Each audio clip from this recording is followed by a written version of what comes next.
Et salut, nous voilà avec le Caracal en 4S avec le pignon de 16, moteur 2000 kV. Et là, ce petit run d'aujourd'hui va nous servir de petit comparo avec une machine plus orientée compétition que nous avons depuis pas très longtemps à la maison, le S-Works S35-4E, que j'ai vraiment adoré sur les deux premiers petits tests que j'ai fait sur cette piste même. Alors c'était un peu plus gras la fois où j'étais venu, donc ça... Bon, je pensais que ça n'accrocherait pas avec les pneus à picot, ça accrochait bien. Et là, bah ouais, je vais me faire un peu vous faire un retour un peu sur une machine... Là, celle-ci, c'est quand même plutôt abordable pour un buggy qui, je trouve, est plutôt très costaud. Parce que depuis que je l'ai, j'en ai quand même pas mal fait voir. Alors, j'ai pas fait de bas, j'ai pas fait de salto avec, hein. Mais sur piste, il a pris quand même quelques pelles. Et au final, jusque-là, j'ai aucune casse. Donc ça, déjà, c'est un point très positif, je trouve. Le pignon de case était un peu juste, on avait une soixantaine de km/h, 67-68 km/h de mémoire. Là, j'ai monté d'une dent pour avoir un petit peu plus de pêche, puis pour rattraper plus facilement l'assiette en l'air.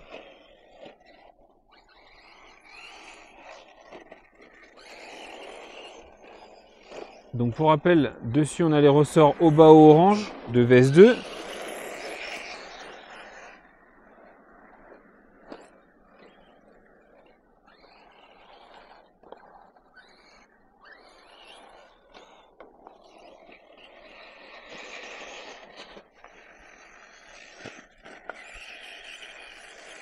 J'ai mis un tout petit peu d'ouverture à l'avant, parce que jusque là il devait être à 0 à peu près niveau ouverture. J'avais laissé strictement sorti de boîte, là je commence à toucher légèrement au réglage. On pourrait mettre éventuellement hop, un petit peu de carrossage négatif également. Là il n'y en a pas.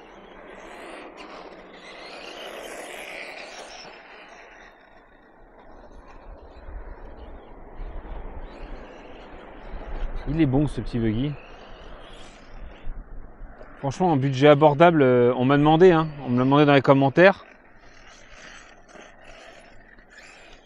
Je trouve celui-là plus abordable que le VS2 niveau tarif évidemment.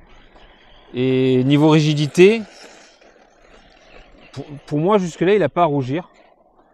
Après les pièces sont peut-être moins facilement trouvables que sur le buggy de chez Obao, où il y a pas mal de distributeurs.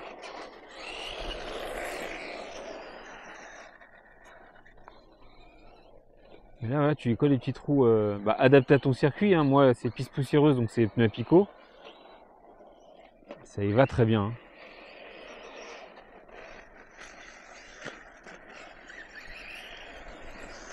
Et j'espère courant avril aller enfin dire ce que je dis depuis plusieurs mois, c'est-à-dire rouler au circuit d'Agde. Je vais essayer de réserver une petite journée pour comparer justement ces deux buggy sur une vraie piste où se tiennent des compétitions, tout simplement. Déjà voir si j'arrive à faire un tour sans me vautrer, ça c'est pas dit. Et voir un peu comment ça s'en sort là-bas, ces machines-là.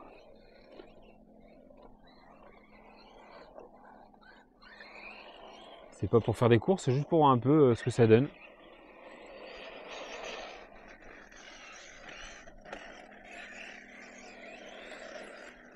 Et puis là, on profite du beau temps parce que à partir de demain, ils nous annoncent 4 jours de pluie. Donc c'était maintenant ou jamais pour faire ce comparo.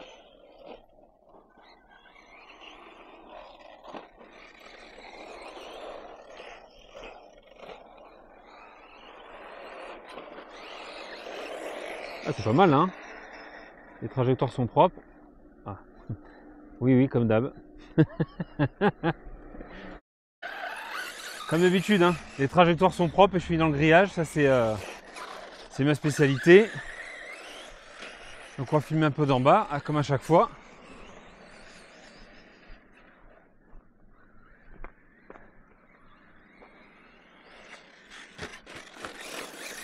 Ça va être bien à plat, hein, c'est propre, hein. Hormis ça, sur ce buggy, et comme sur tous les buggy, hein, vous achetez des petits capuchons de protection d'amortisseur en plastique là, sur AliExpress. Alors profitez-en avant qu'il y ait les taxes. Parce que ça va arriver, c'est sûr, c'est annoncé. Ça fait couler beaucoup d'encre et ça fait parler beaucoup de monde, notamment dans le monde du modélisme. Hein, parce que AliExpress, c'était un fournisseur plutôt très attrayant pour nous. Où on trouve des fois des prix 5 fois moins élevés que sur des sites français ou même allemands. Hein. Donc forcément, ça pousse pas mal les gens à acheter là-bas. Avec les frais de douane qui vont commencer à arriver, je pense que l'intérêt va fortement diminuer. Et du coup, les bourses qu'on pouvait dédier... Oh là là, qu'est-ce que je peux lui en mettre? Forcément, le nombre de pièces que tu pouvais acheter jusque-là, voilà, ça va fortement diminuer. Et ça va avoir un impact sur le loisir, ça c'est sûr et certain. Parce que je pense qu'on est quand même assez nombreux à commander sur AliExpress. AliExpress et autres, hein, c'est juste que moi je commande là-bas, mais bon après il y a plein d'autres sites chinois. Oh là là, je lui en fais voir au Caracal. Et je fais pas exprès, hein. Je fais de mon mieux. Oh là là, je fais des figures. Alors moi voilà, l'utilité des buggy, j'aime bien l'utiliser sur piste parce que j'ai des pistes à côté de chez moi. Mais après voilà, tu peux le rouler en tout terrain évidemment. Et je pense que lui résistera bien.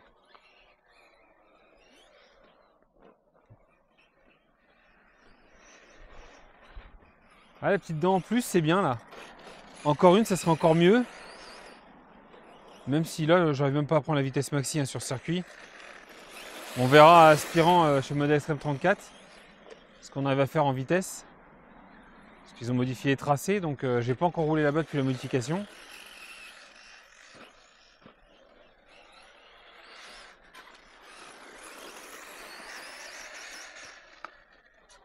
Oh là là, je m'y prends mal là.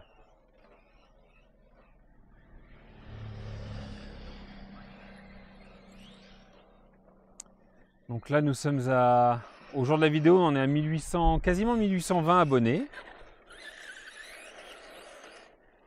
Et l'argent sur la chaîne s'accumule avec les visionnages. Alors par contre, les risques, enfin, c'est pas un risque, mais ce qui va se passer, je vais être quand même imposé dessus.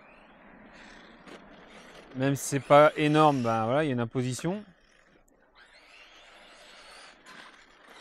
Mais j'ai en projet de vous prendre une machine pour les 2000, ça fait rapide. Ah, c'est peut-être un peu rapide 2000, parce qu'en gros, on est entre 70 et 100 euros. On est entre 70 et 100 abonnés par mois. Donc en gros, dans 2 mois, au mois de juin, on sera à 2000. Donc j'essaierai bien de faire pour les 2500 abonnés pour arriver à peu près à la fin d'année et vous faire gagner une machine gratuite avec les sous de la chaîne. Donc évidemment, j'avais dit, hein, les sous de la chaîne aussi, ça va me servir à payer tous les colis, etc. Comme ça, je touche pas trop aux sous des tombolas, c'est bien aussi. Ça fait des budgets entiers pour les tombolas.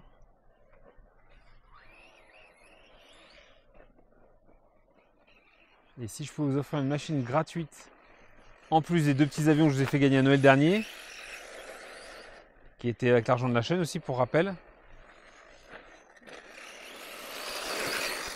ça me ferait bien plaisir. Mais par contre, j'essaierai de faire gagner les gens fidèles à la chaîne. Je vais pas essayer de faire gagner forcément des gens qui débarquent tout juste sur la chaîne, juste parce qu'il y a une tombola gratuite. C'est normal, je trouve.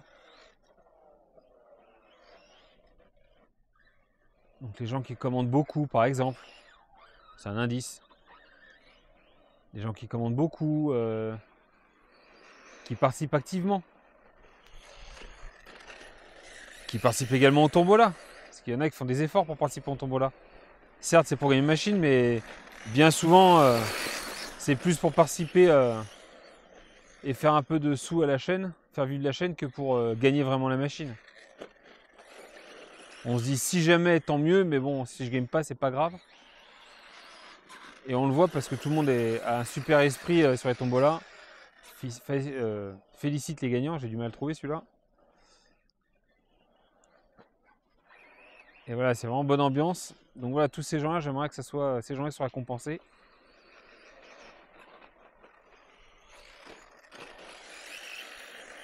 Qu'est-ce qui va bien ce caracal? Hop là! Non mais... j'avais pas encore réussi à le caler ici là. Et oui, on me demandait si c'est vraiment bien les pneus à picot sur ce genre de piste. Alors c'est très très bien, c'est juste que c'est un pilotage différent. Il faut s'y faire parce que moi j'ai tendance à essayer de faire glisser la machine. Mais ça sur piste c'est pas efficace.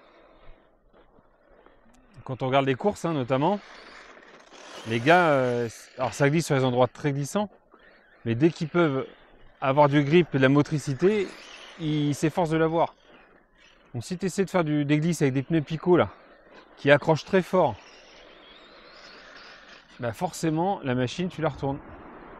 Et c'est pour ça que je dis que c'est pas facile, parce qu'il faut adopter un pilotage différent. Il faut vraiment s'appliquer. Et je trouve ça sympa.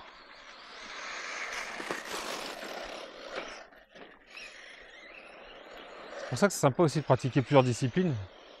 La piste asphalte, la piste buggy.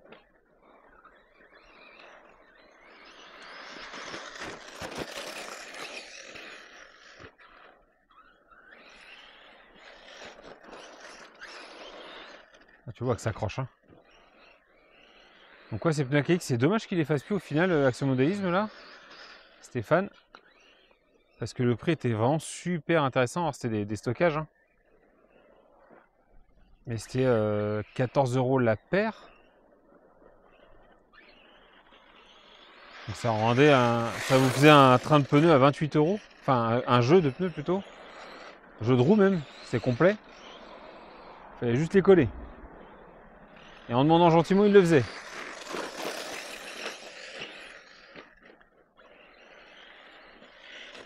Donc il y a les Jetco aussi qui sont sympas. Mais j'ai pas regardé les prix, mais ouais, je pense que c'est peut-être pas le double, mais pas loin. Pour les buggy.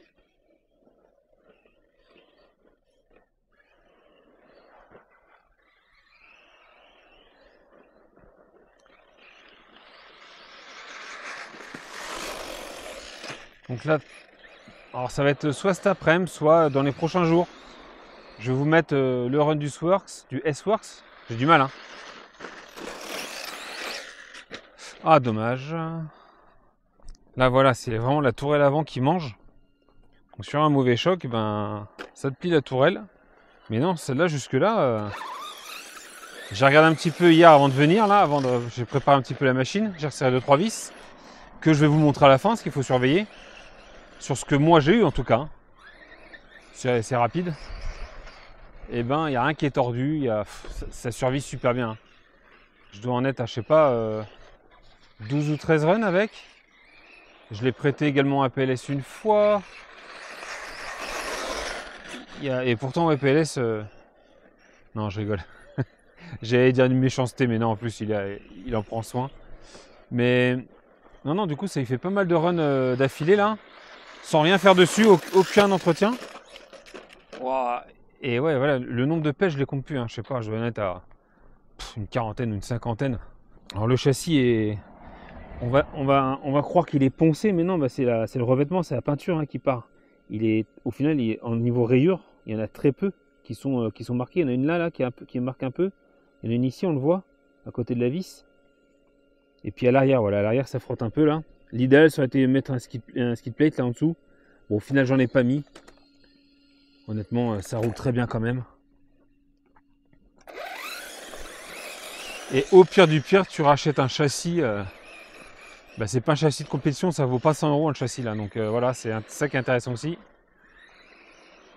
Si tu trouves pas les pièces chez Action Modélisme, c'est le petit inconvénient de cette machine, c'est que tu peux ne pas forcément avoir toutes les pièces disponibles parce qu'il n'y a pas 50 vendeurs. Mais tu regardes sur le HPI Vorza et les pièces sont compatibles. Donc bon. Par contre, les prix, je pense que le prix des pièces sera supérieur que chez Mingyang. Mais au moins, tu as la pièce dispo. Si tu veux pas attendre, en cas de rupture ou...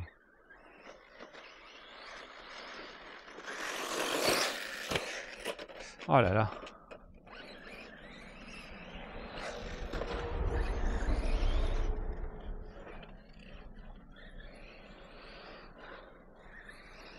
Et donc là, ouais, on va rouler avec la même batterie, donc les mêmes batteries sur l'un et l'autre, Caracal et S35. Bon, évidemment, c'est pas les mêmes moteurs, c'est pas les mêmes transmis, donc bon. Mais pour la durée du run surtout, l'avantage de celui-là, c'est que voilà, tu peux mettre un peu le moteur que tu veux.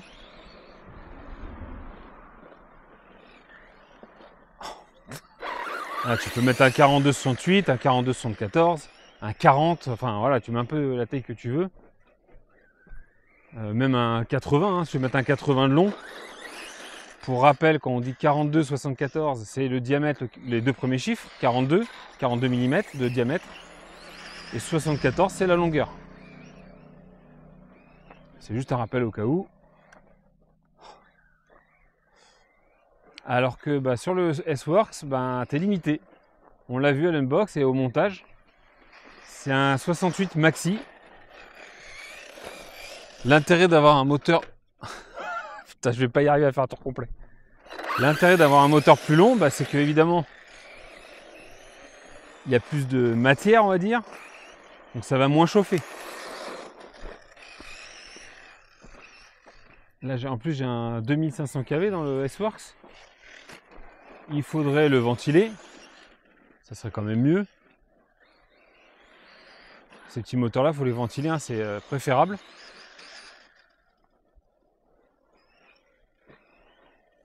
Oh là là, j'arrête pas. Et pourquoi? Parce que je prends les virages trop vite. Au lieu de ralentir. Au début, je m'appliquais, là, je fais n'importe quoi. Faut freiner avant le virage. Ah, ça y est, je suis en coupure. Allez, on se vérifie la lipo. 3,6, 3,7, 3,5. On a un petit déséquilibre sur celle-là. Mais ça va, c'est pas dingue. Et le moteur, je pose la main dessus. Hein. Alors, c'est un peu chaud, hein, mais je pose la main dessus tranquille. Hein. Donc, franchement, je pourrais encore monter le pignon, il n'y aurait aucun souci. J'ai commencé en 15. Donc, pour rappel, avec le 2000 kV. C'est bien un 2000? Un 2025 kV pour être exact. Et là, je suis passé en 16. Bon, je vais peut-être passer en 17 du coup. Pour avoir un peu plus de vitesse encore. Histoire de prendre plus de pelle encore. Et avant de finir, les petites choses à faire attention sur cette machine. Ces vis au niveau de la direction ont tendance à se desserrer. Donc là, est-ce qu'elles sont desserrées d'ailleurs? Si, elles sont encore desserrées, tu vois. Quand tu fais bouger là, quand tu fais bouger un petit peu là la roue, tu vois que ça se balade un peu là. Parce qu'ils ont mis des écrous plats pour que ça soit à fleur des plots de la direction là. Moi, je vais plutôt y mettre des écrous nil stop pour que ce soit bien bloqué avec une vis un tout petit peu plus longue. On peut voir que ça ne touche rien sur la rotation et de l'autre côté non plus. Donc ça ne gênera pas la direction. Ça, faut faire attention parce que des fois, ça peut bloquer la direction par contre. Mais là, ça ne gênera en rien. Hormis ces deux petites vis qui se desserrent, et ben c'est à peu près tout. Par contre, voilà, les jeux, tu vois, il y en a. Il y a du jeu. Avant, arrière, ça se balade quoi. Mais au final, pour rouler, franchement, en loisir, t'as de quoi t'amuser déjà. Allez, sur ce, une bonne journée à toutes et tous. Rendez-vous cet après-midi ou demain pour le test du S-Works S35-4E pour le comparatif. A bientôt, bisous, caresses, salut.